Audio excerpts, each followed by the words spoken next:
Long ago, beyond towering mountains, stood a magnificent kingdom, known for its wealth, justice, and peace. But one morning, something unexpected happened that shook the entire kingdom. The royal treasury had been robbed. Not a single lock was broken. Every windows and doors remained sealed. The king summoned everyone to the great hall. His said, "One among you has betrayed this kingdom." Silence filled the hall. No one confessed. No clue could be found. The mystery seemed impossible to solve. The king turned to his trusted advisor. "Can you find the thief?" The advisor smiled calmly.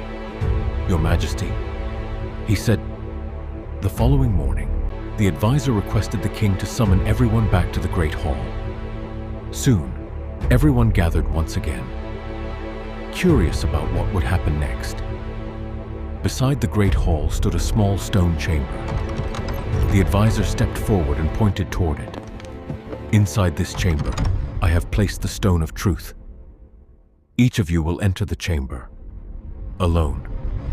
Place your hand firmly upon the stone. If you are the thief, the stone will alarm." The hall fell silent.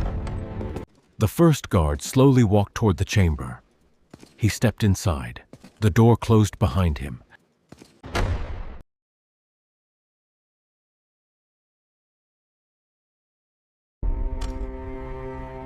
Everyone held their breath.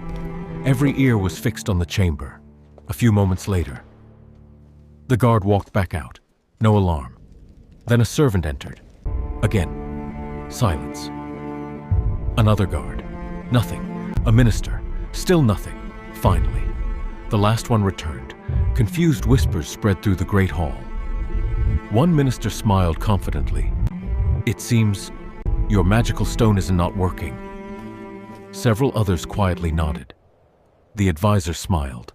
He slowly walked to the center of the hall, then said, "Now, everyone, hold out your hands." Everybody looked at each other in confusion, but they obeyed. They stretched out their hands one by one. Every palm was covered with a fine layer of black charcoal dust, except one. The smiling minister. His hands were perfectly clean. The advisor looked directly into his eyes.